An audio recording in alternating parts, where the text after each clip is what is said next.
Joining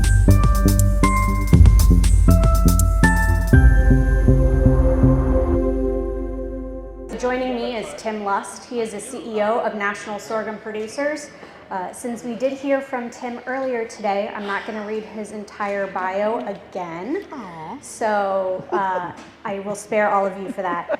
And then also with us is Julie Bushell. She's the founder and president of Global Sustainability Developers, where she leads the efforts to safeguard food, water, and energy resources. Julie is also founded Ethos Connected, the nation's largest ITO network provider for natural resource conservation and bioeconomy. She serves as president of the National Irrigation Association and has been involved in numerous public policy initiatives that promote rural economic development. Julie is dedicated to advancing agriculture, protecting natural resources, and ensuring national security through sustainable practices.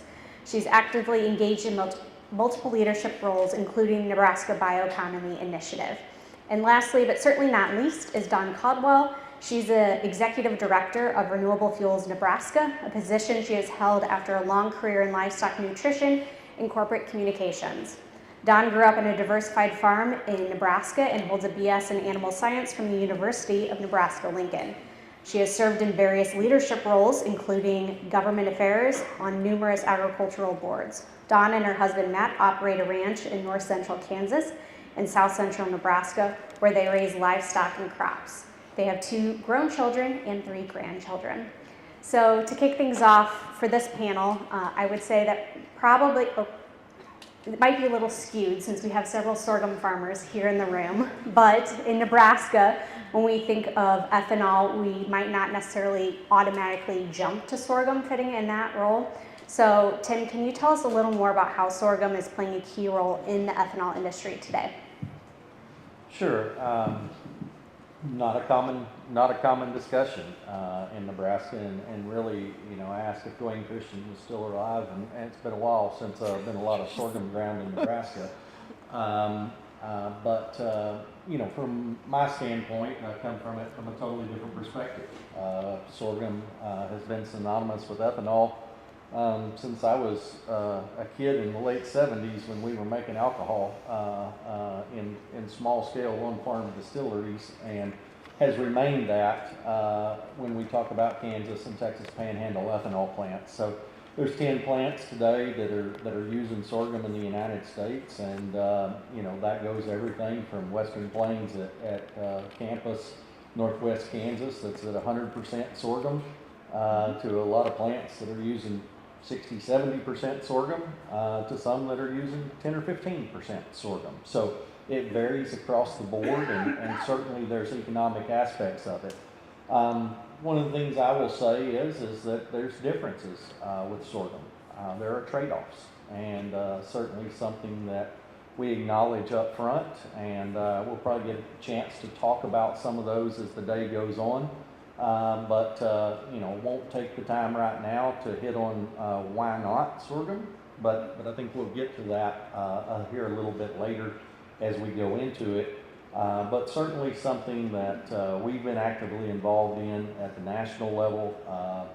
Most of y'all know, but most ethanol is traded around the world based upon a carbon score, and a lot of that carbon score goes back to a feedstock.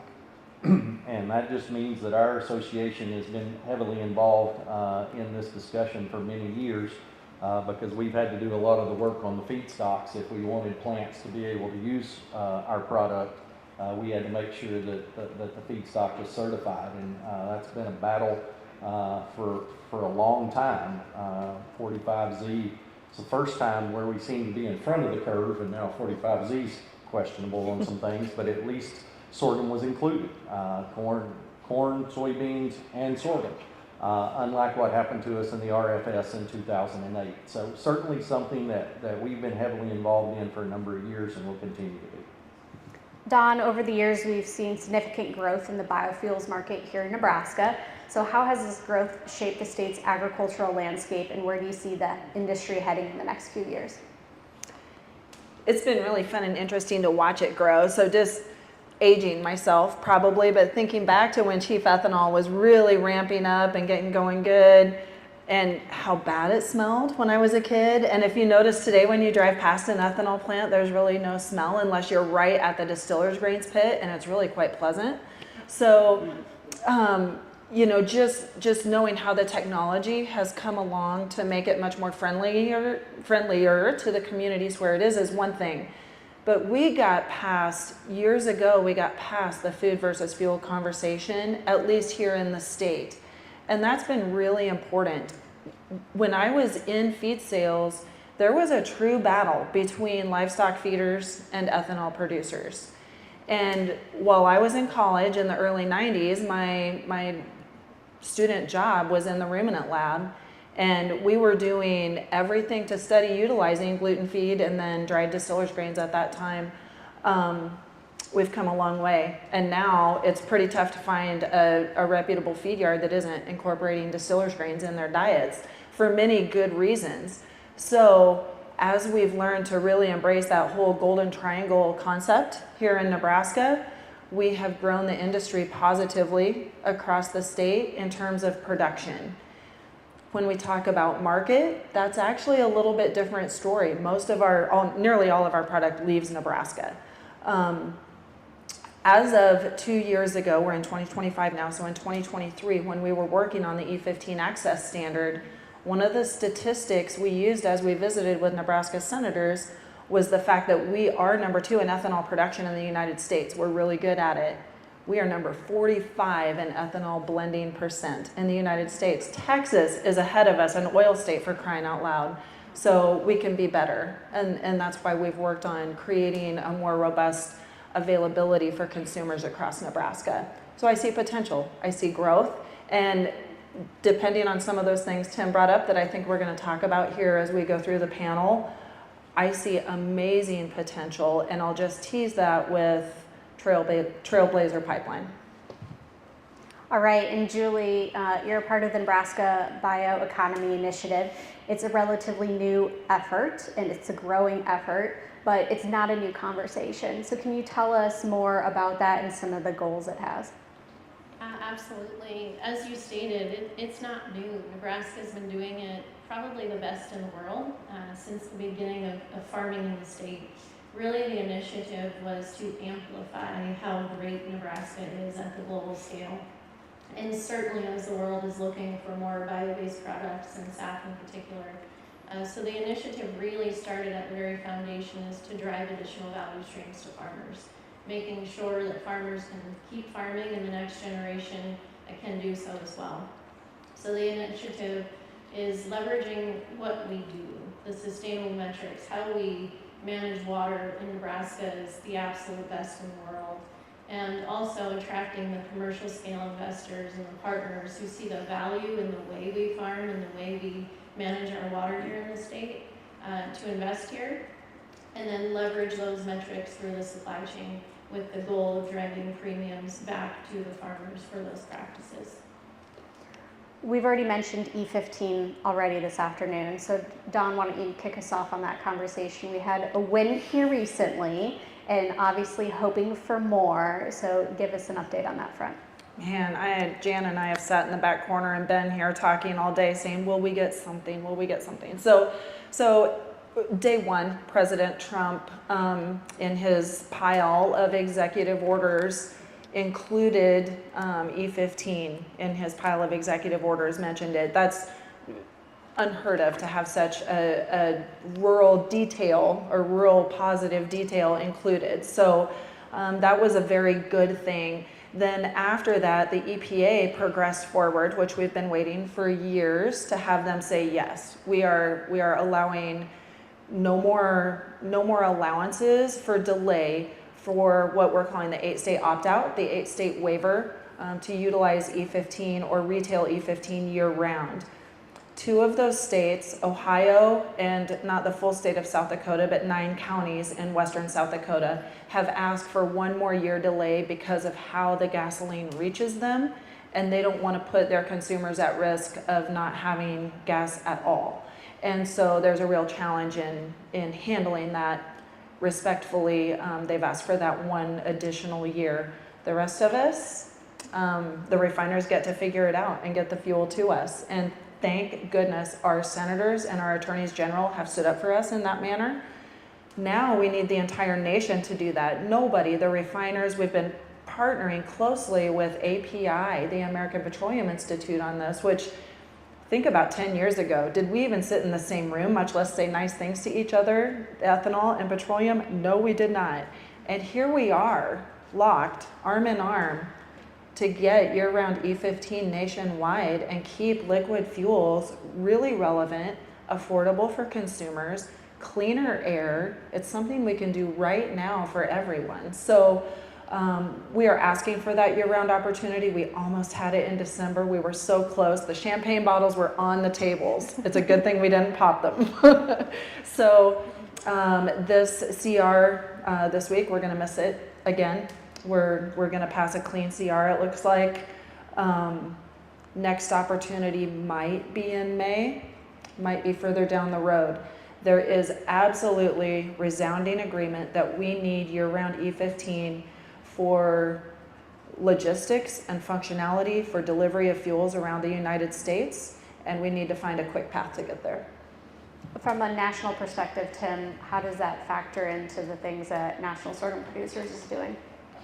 Well, I mentioned it a little bit this morning, but I want to echo Nebraska's leadership on the biofuel side. It's well known and it's appreciated because it is important. The other side of it is just, calling, being clear with the uncertainties in international trade. We need E15. We need the demand domestically. And it is the fastest way to move bushels and the fastest way to help communities. So it is something that I think the talking points are there, the message is there, and frankly, we have great bipartisan support. It's just got to find a pathway to get it done. And so that's the frustrating part about it. We have been so close, but we'll get there hopefully sooner rather than later. Julie, what will this mean to rural communities? Well, it's huge for rural communities, and I'll also mention SAF as part of the conversation. To Dawn's point, when we saw the executive order come out, it did mention biofuels as being part of Homeland Security, onshoring, and energy independence. And I think it's about dang time we looked at rural communities as being the actual foundation for delivering energy independence and Homeland Security as well as food security.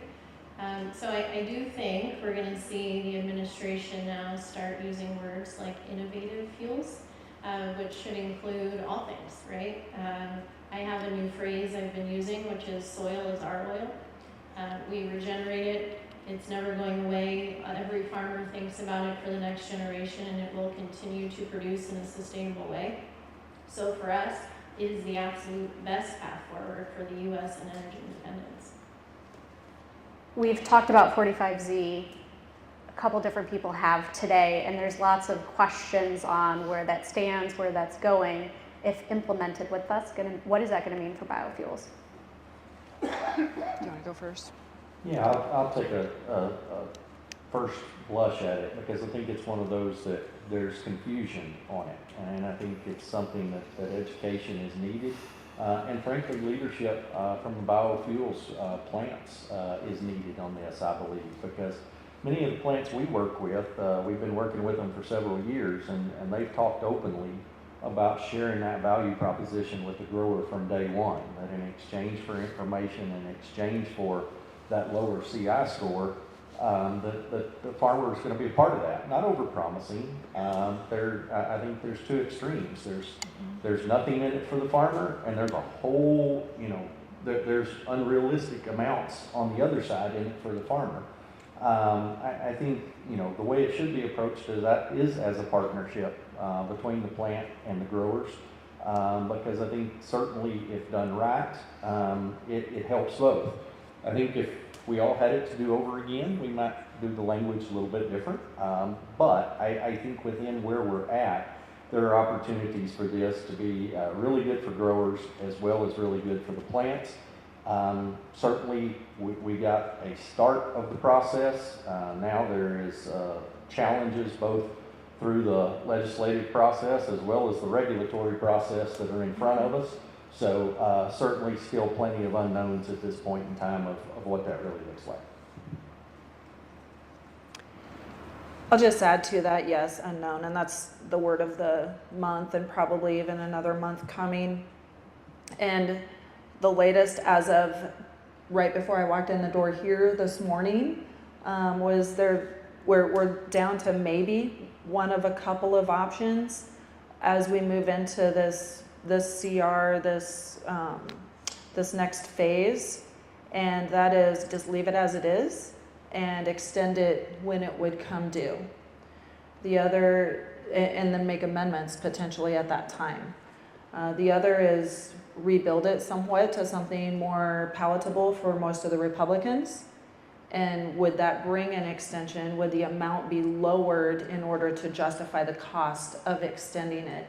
But the one thing I really want to highlight, and I highlighted to a couple of DC staffers this morning, is that there are businesses truly trying to make plans, and within those plans are major expansion plans. If in fact 45Z is given a path to be executed, we don't have that right now. It can exist, but there's no way to truly tie it to that gallon legally yet. So we need that clarity, number one, from the agencies, and number two, should we get that extension, what that would mean for Nebraska, particularly along that Trailblazer pipeline, those ethanol plants, it would mean a boon in expansion of production. And I think Dawn makes a great point. Most of the projects that I work on today, there's about $19 billion of CapEx expenditures that is coming to Nebraska, hopefully. The investors are looking for that clarity on the tax credits, 45Z, 45B in particular. A lot of the other projects are hydrogen-based, making fertilizer, actually making SAF, and leveraging the 45B tax credit. Investors aren't willing to move until there's clarity and they understand the business model. I think more importantly, farmers need to know, right? They're the most adaptable human beings out there, but we need to understand what that means so that we can take advantage of them. And again, drive that farming practice value through the commercial sector. We've been talking about some policies, but Dawn, can you tell us a little more on sorghum's role in ethanol, specifically here in Nebraska, and what that currently looks like? Yeah, just in preparing to be here, I wanted to give you guys genuine feedback from the ethanol plants, from the Renewable Fuels Nebraska membership, and just ask them, you know, do you use sorghum? Yes, sometimes is the answer. Mostly in those further west plants, like Trenton Agri Products, for instance, has probably most recently utilized sorghum. One of the reasons, it's easy to stay with one grain, right? Yeast and enzymes, get your recipe, keep your plant healthy, don't have to put in antibiotics, everybody feels good, we just keep cranking out alcohol. They have told me they can go up to about 20% sorghum and not change yeast and enzymes. Like they can do a blend and it will work just fine in the ones that I visited with.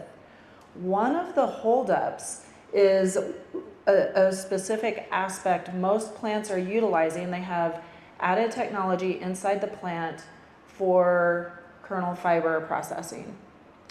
When they have a percentage of their output as kernel fiber, that is a lower CI product that Tim mentioned, helps them into that California market in particular, also creates a certain RIN called the D3 RIN, also more valuable. So milo, sorghum doesn't have a pathway to that yet. If there's anything we can all do at the federal level with ASTM, with EPA, with whomever we need to work with on this, man, let's have sorghum qualify for kernel fiber. So I'm happy to give some update on that. ASTM committee did approve a couple of weeks ago allowing starting April 1st up to 69% sorghum is our understanding that would be eligible for the D3 RIN.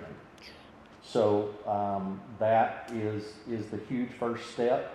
While that is starting April 1st, then they come back and say, oh, by the way, we're not publishing that till May.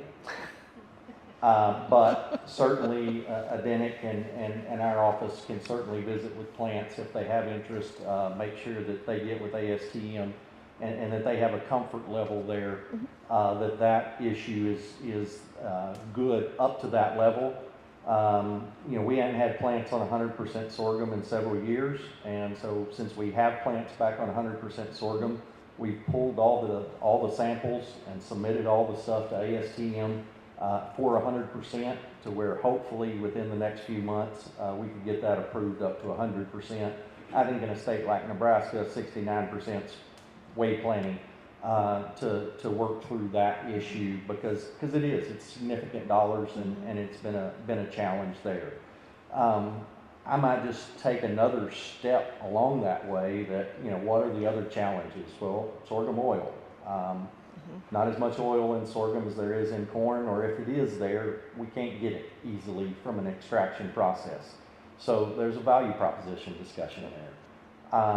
I think, at times questions come up, and rarely do there's myths in relation to maintenance, and there's a couple of facts related to maintenance. And so sometimes those issues come up. But I think the story and the message that I want to leave here is, and we'll leave names out, but part of our team sat down, part of our team that's got a lot of experience in the biofuels industry, and some in the room know them, but sat down with a group recently, and that was looking at this decision and just trying to compare apples to apples. The interesting thing from a business proposition is there's always trade-offs. There's always more dollars here, less dollars there, differences.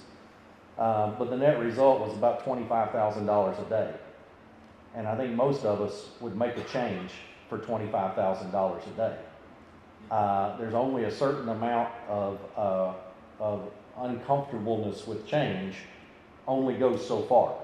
There's got to be some economic number to where you got to be willing to make the change. And certainly we continue to have those conversations with a number of plants. In the past, we've had a number of the California plants that have utilized sorghum, and a lot of them aren't utilizing sorghum right now. And so certainly just trying to look at all of the alternatives of how we can look at moving this back in, particularly today, certainly with the export market and the uncertainty there are certainly some opportunities for some bushels that are available right now for sure. When we talked previously before the event on our prep call, you mentioned there's been quite a big uptick in Kansas using additional sorghum bushels for ethanol production. Can you talk us through a little bit of what it looks like for Kansas? Yeah, and like I said, we have a number of plants that always use sorghum, but a lot of years maybe it's 20 or 25%. And, this year it's maybe 75%. So I think it's just one of those that they walk through. Also, I'll just be clear. I remember the first time I ever made a phone call to one of the large ethanol plant owners that has a branded product north of here, that's something about Dakota Gold, and sorghum doesn't produce Dakota Gold.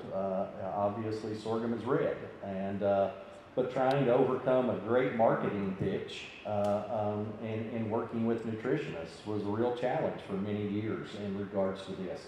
Happy to say today that you get Kansas and South and any of those nutritionists, they see sorghum distillers come in and out of those plants. They see those percentages change back and forth, and very comfortable working through that and working with the ethanol plants in that. Much different than we were 15, 20 years ago, where it was a significant challenge to have that discussion with the feed yard.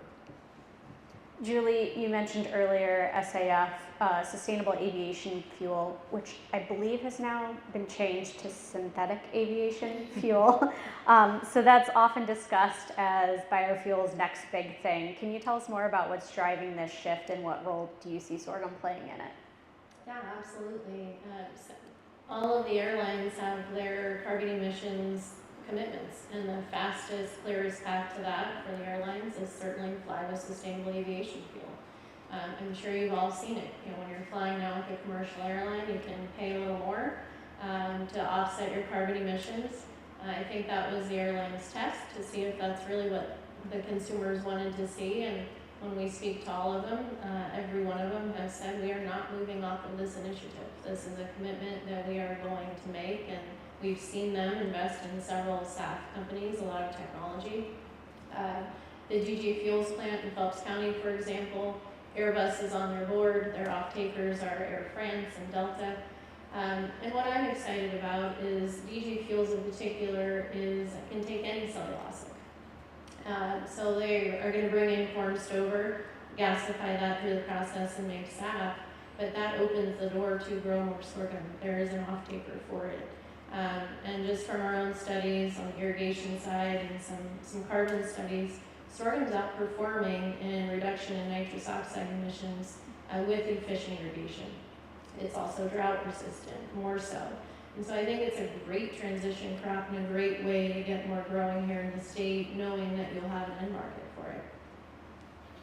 And I think that is definitely one of the benefits of sorghum and one of the attributes that you promote, Tim. So can you tell us what those conversations do look like when it comes to the plant itself, the sorghum crop itself being the resource conserving crop, when it comes to those CI scores or conversations about being more environmentally friendly? Well, it's a constant battle. You know, you look at major crops, corn and beans, and they get data collected on them usually every other year. And you look at a crop like sorghum, and we get data collected on us about every 10 years. By the way, if you look at the last 3 of those, they happen to coincide with major droughts. Not exactly the best. One of the reasons why the farmer grant that we've been doing with USDA has been really important to us is to get on-farm data to really say, you know, what that efficiency looks like from a nitrogen standpoint. Really to say, you know, what is that nitrogen oxide emissions that supposedly, based upon an environmental model that no one really knows where it came from, that y'all admit a whole lot of nitrogen. And so I think it's really important that we continue to work on the data. That's been the focus of both our association and our checkoff, because every agency, whether it's California or whether it's Europe or whether it's Canada, they all want to be able to document the science and the data behind the feedstock. And so we spend a tremendous amount of time and energy working with those regulatory bodies, making sure that the data is there to support the claims and to make sure that whatever changing message they have or whatever changing protocol they have, whatever changing technology, there's been a little discussion earlier. I mean, technology is changing so fast in this field that just keeping up with the technology changes and how that impacts what a carbon score looks like is certainly something that's important. And certainly something that we're continuously working on to make sure that we can still provide the feedstock that the ethanol industry needs. As I did with the last panel, we have plenty of time. I have lots of questions, but if you, the audience, have any questions that you have, feel free to interrupt and we'll get those answered as we go. Is there any yet at this time? All right. Moving on, we've talked about a lot of growth and development opportunities in this field. So with that also comes some challenges. So Dawn, can you tell us some things that might be top of mind when we're looking at expanding the marketplace, what challenges there might be for ethanol producers? So we talked about some big ones. Where is our federal government going to take us? We believe we will achieve year-round E15. We have currently, I believe it's a 10.4% cap on our blend. If we're going to blend E10, 10.4 is it. If we would simply raise that to 11.4, we would more than use up our ethanol. It only takes 1% on all the E10 burned to utilize all the ethanol we make. It's that close. So that's going from E10 basically to E11, or just a higher tolerance in the tank or in the gas pump. So going to E15 should help us even more. Working with the automakers is a big deal. People have to have cars that burn the liquid fuel. And we don't have an overabundance of EVs on the road, and we don't feel threatened by how many EVs are out there right now. Much the opposite. And what we've been advocating for and studying and showing how beneficial it can be is the hybrid version. So let's utilize a hybrid that could use E85. We would like to bring those back in a more plentiful manner. And then when you look at renewable fuels as a whole, what are we doing with renewable diesel? And renewable diesel can also become the jet fuel. There's so much opportunity down the road, but we need to have that certainty of market and certainty of regulation to be able to do that. We're talking about, there's a bill, you can all look it up when you want to do some fun reading. LB8 is on the books here in Nebraska. That's a sustainable aviation fuel tax credit, enticing companies to build here in Nebraska. There is no fiscal note to it because nobody is doing it yet. Fiscal note would be, what does it cost next year? 0, because there will not be sustainable aviation fuel production in Nebraska next year. Down the road, it could be a couple $300 million at that $1 per gallon that has been indicated. So then we create a sunset down the road potentially. But let's at least get the business going here in Nebraska. And let's get more E15 available in more communities across Nebraska. So those are some of the key challenges, I guess. And the ethanol plants are doing well. Margins are challenging. We just reiterated at one of the members' annual meetings last night, low price corn does not make for high margin ethanol. It doesn't happen. The ethanol plants have struggled right along with the corn farmers right now. So no different than, high tides raise all ships. I don't know that we want $8 corn, but 4.5, 5, it sure be nice, and that lifts the price for sorghum too, right? So let's do it. Let's keep growing it. Let's keep grinding it. Whichever feedstock, let's feed all the co-products to livestock. Have good quality protein for us to eat. There we go. Julie, you've mentioned the DG Fuels project, and so being in on those conversations, starting a new business here in Nebraska around the biofuels industry, what logistical challenges are there working in Nebraska that make it maybe a little difficult, or things that we could do to help bring more business or increase production here? Well, I will say I am overwhelmingly optimistic about building in Nebraska. It's really been the rural communities and the leadership that they've shown. But I think it's also the different model that's led to our success, which is, putting the CEO at the table with the rural communities to understand what are some of the challenges, what are the risks, what are the questions and the fears that community may have, and having open dialogue around that to get it addressed very early on in the process. Personally, I took a few bullets for having town halls so early in an investment process. But I would not change it for anything, because when you bring the community in and we start hearing about some of the fears and the risks, you can address it before a shovel goes in the ground. One question we've gotten was, well, this will increase the stover cost for feeders. And when you have the CEO sitting there and hearing those concerns, there's a business and financial dynamic that he is willing to put in place to make sure that does not happen. It may mean we extend the radius of how far he's sourcing the stover. And at this point, it's only 25% within a 100-mile radius. So we're not taking all of the stover. And it's those conversations that are very unique, I think very unique to Nebraska. So really proud of that. From an infrastructure standpoint, it's a gigantic plant. I just heard today, with inflation, it's now $7 billion that came back. So yeah, there'll need to be roads, wastewater facilities put in place, etc. But with the initiative and with these investments, They are required, not now, under the Trump administration, but under Biden, they were required to do a community benefits package.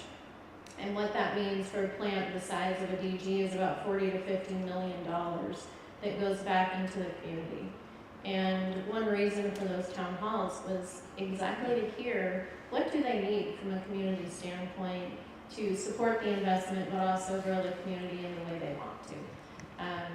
We're going to make those community benefits plans stick. They'll be required to do it. DG's agreed to do that, even though he does not need to moving forward in this administration. But that's how we get investment to our rural communities. So part of that community benefits package may go to building some of the infrastructure that's required in the community to support it. I want to go back to one thing. I hesitated, and now I've decided to say, to be very, very blunt, if you sit in front of or sit with anyone on my board of directors and ask them what is their first and foremost hesitation for major expansion, it is availability of electricity. And Nebraska is not necessarily unique in that challenge. And under the Biden administration, many programs required that electricity to be from a renewable source, wind or solar.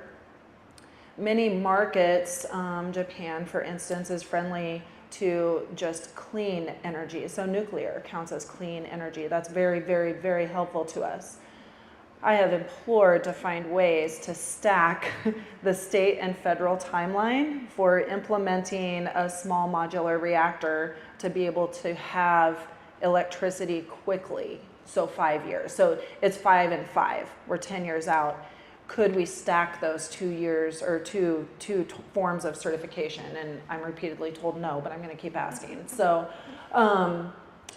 SMRs have been welcomed in some communities. The idea is not scary to people. They don't use water, one of our most precious resources. So there are ways we can get more clean power into our state, but to have something up and running in the next 2, 3, 5 years, it's not even possible if you're not on the queue right now with Nebraska Public Power District. 9 years out, bare minimum.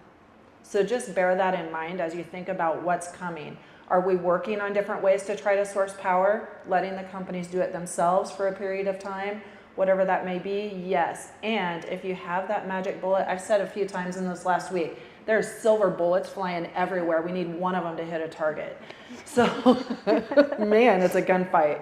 So if there are some grand ideas out there to preserve and enjoy the public power that we have right now, that's very good for us as consumers, and yet allow major industrial growth with the load requirements that they have, please bring that suggestion to your local power district, to any of us that are trying to grow these businesses, to your senator. It's a welcome idea, I'm sure. It's a great point. So I did not expect entering into this world that I would spend 90% of my time working on this issue. But these investments are huge power consumers.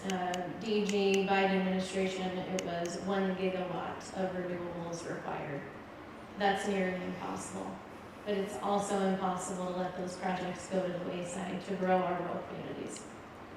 This administration obviously friendly to natural gas, so we are seeing a lot of these investors and moving towards a natural gas and a sequestration model. So that is a shift we're seeing just in the last few weeks. But Dawn is absolutely right. We aren't sitting in a position where we can wait 10 years to grow the state's economy the way it needs to grow. We certainly aren't in a position to wait 10 years to grow rural Nebraska and wait for these opportunities to drive premiums back. So there are tons of silver bullets. I love that analogy. I had one of them in the state this week. Called modern hydrogen, where they sit at the natural gas pipeline. They generate hydrogen, they remove the carbon, they put the carbon in asphalt, and so we're hoping that that gets going in the state, but it's a very fast way to get some of these projects off the ground. So we've got to do it. We've got to do it as a state. Tim, what are some of the biggest hurdles sorghum growers face when trying to access the biofuels market? I think there's I'll take two aspects of it. I mean, I think there's the situation right now where it's easy. Corn is traded every day, everywhere. So it's a very liquid market, and it's very easy for people to source. Whereas sorghum, it's more of a regional issue, or it's more isolated in terms of facilities or individual producers. So, I think there's no doubt that that's a little bit of a challenge on the grower side directly into the bio plants itself. I'm going to take a different approach on the other side too. Is that spent a lot of my career working on the international marketing side, marketing grain, and often thought, why aren't we doing value added? And with the U.S. Grains Council, and a lot of investment now in ethanol. It's really interesting being in India a couple of weeks ago, and it's just the change. I would say biofuels is the reality in India, and they say, oh yeah, it's going to use a whole lot of feedstocks, and then it's kind of like, and everybody else needs to figure out how to deal with that because we're not changing. Both from a national security standpoint, both as well as a clean energy standpoint and a health standpoint, all sorts of reasons. It was really interesting to see, whereas 10 or 15 years ago, it would have been a completely different mindset to where that is. And so work that the, U.S. Grains Council is doing today, even on just clean cooking stoves, which you don't think is a big deal. And it's not until you have 1 billion people use them. And then it's a big deal. And so I think that there's, we have just a lot of different thought processes on the marketing side that, we never had to think about those things that actually is quite refreshing for me, rather than having a bulk commodity discussion, talking about what we can do with value-added products that are manufactured here in our states, and what the value of those can be around the world. What's one thing you wish that more policymakers understood when it comes to sorghum's contribution to biofuels? Regional differences. The world is not all the same, and natural resources are not all the same. And there are areas where corn makes tremendous sense, and there are areas where sorghum makes tremendous sense. And how we work together from a feedstock standpoint to make those policies good for both, because in many cases, in the sorghum belt at least, it's not a one or the other. It's both. The answer for those plants is both. And so certainly that is the approach that we continue to take, and people we work for and we represent don't grow one commodity, they grow 3 or 4. I'll ask this question for all the panelists, but we'll just start with Julie and work our way down. What are some of the policies in terms of state or federal that would impact the industry the most that we should be watching or looking out for? Great question. I think it's both state and federal. There's a tremendous amount of momentum behind the biofuels industry. We have farmers who are excited about it, clearly investors and consumer brands that are putting all of their money towards biofuels, or really bio-based products as a whole. I think for me, that was the greatest opportunity for agriculture to tell its story. Is leveraging the data that sorghum does a great job collecting. We work together quite a bit in southwest Kansas. Taking local farming practices and what our farmers do best and driving policy through that. We cannot let our foot off the gas pedal. And I think it's absolutely critical that biofuels, innovative fuels, are considered critical to our homeland security. From DOD, DOE, EPA, USDA, down the line, and I'd really like to see that put at the very forefront of what we need across the nation. Dawn? I'll move to the state level, and just looking at legislation that's been proposed this year, we're almost done with hearings. Hallelujah.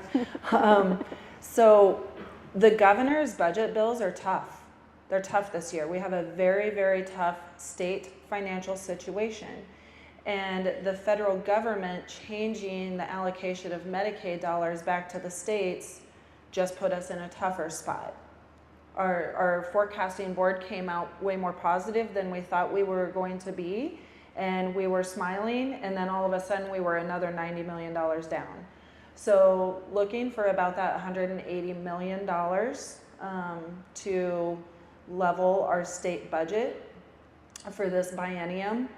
And so this governor has been very aggressive in being willing to outright repeal things that he signed. And some of those things are absolutely critical to the business expansion that we've been talking about, or the business growth that we've been talking about. So geologic sequestration of carbon dioxide. We're so close to having primacy in our state. So we went so far as to ask to have the statute left in place that we could geologically sequester the carbon dioxide, take the $75,000 a year. We don't care. We can work through the Oil and Gas Commission in other ways. We don't need that little bit of money. So that was one win. We were okay there.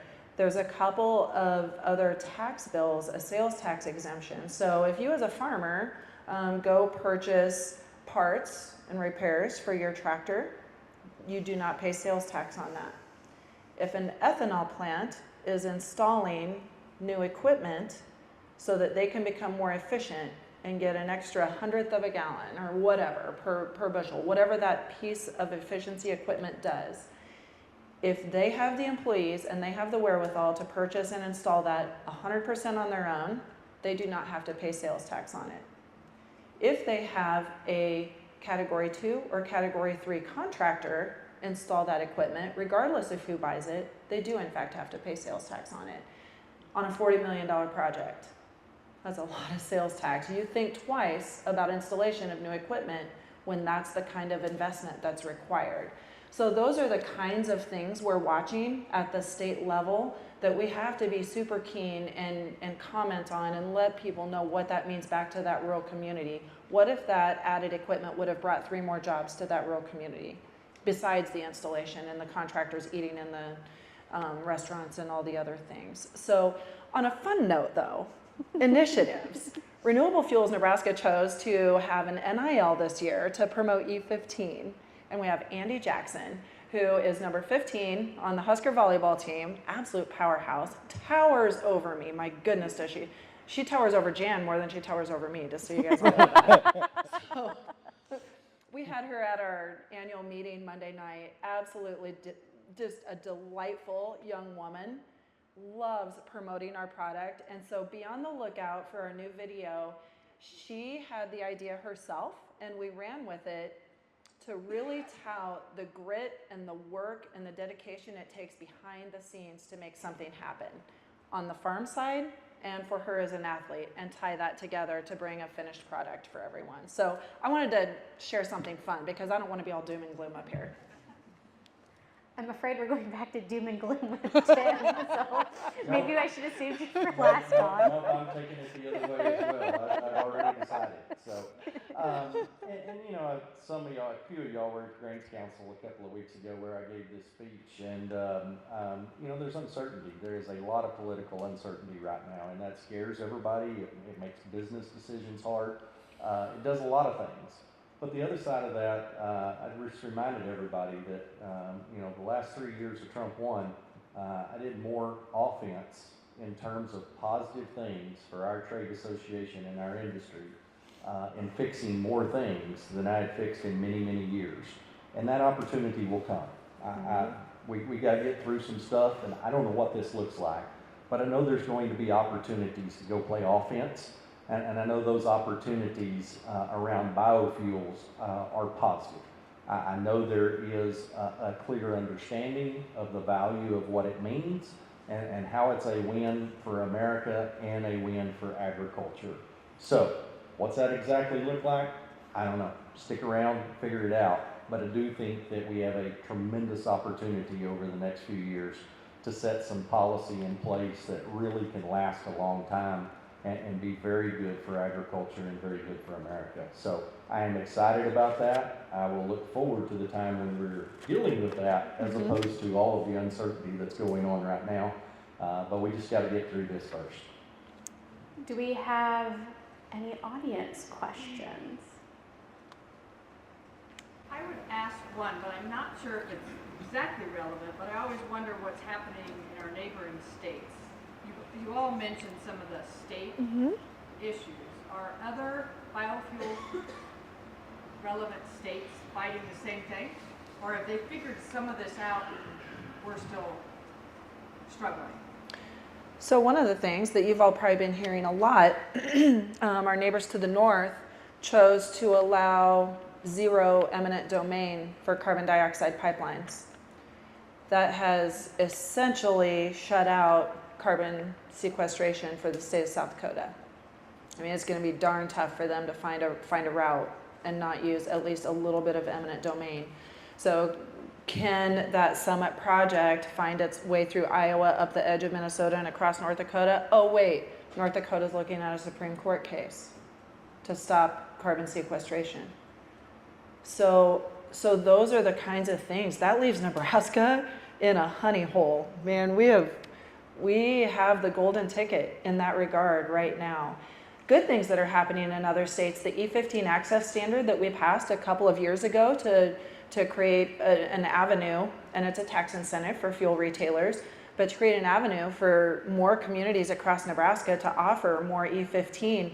Other states are emulating that. Kansas is doing an outright, let us hand you the money and make it happen. Indiana had a little less robust outcome, and I think they're down to $25,000 on theirs. Some terrible amount of money that they can probably fix down the road. They just want to get the bill in place. But some E15 access standard is happening, and then I'm sure you guys can speak more to Kansas and other stuff, but that's a couple items. No, I think those are the big ones that are this legislative session that I'm aware of at the state level. Iowa's working on a SAF bill, I believe. I would mention on the state side, and this is more, staff in particular, when you lead, there's always going to be followers. And so I know at the national level, we've heard from every agency that Nebraska is leaps and bounds ahead of leading bioeconomy as a whole. But that does mean other states are now saying, well, how did they do it? We want to do the same thing. And really, for my comment around don't take the foot off the gas, we're leading, let's keep leading. Let's not have those other states catch up from a policy perspective or even a focus perspective. Just start marketing themselves as the state to be in. And we are that right now, and we have to continue to be that. Jan, do you have a question? I've got more of a comment. Okay. Thank you guys so much. E15 in Nebraska is not going to be a requirement. It's not going to be a mandate. So now it's up to you guys as farmers. Tell your co-ops. I wanted to tell say your that. retailers, put E15 in, or I'm not going to buy stuff from you. If they can't support you, how can you support them? Hear, hear.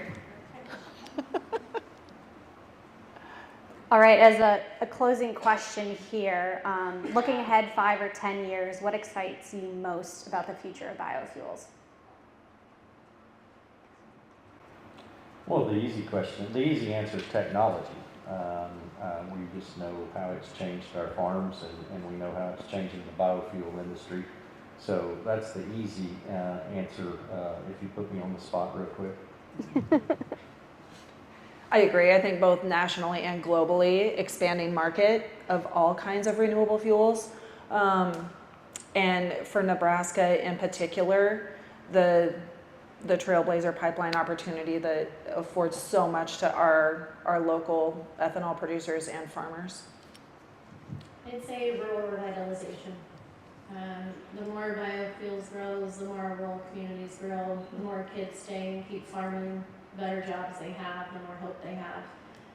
And I think, again, at the national level, I know I keep preaching it for a reason, I hope this recording gets somewhere, is, our country relies on agriculture. That's what makes us who we are. And so every policy that's passed, I've always said, how will it affect ag? Will it grow ag? And if it will, then let's do it. And I think the biofuels industry is squarely aligned with that. And because of technology, we'll be able to prove exactly how farmers farm and the value of it. And it'll be really hard to turn away from great policy when we have the data to prove it all. Well, I appreciate all three of you being here with us today and sharing your insights and perspectives on biofuels with us today. So can we give them all a round of applause?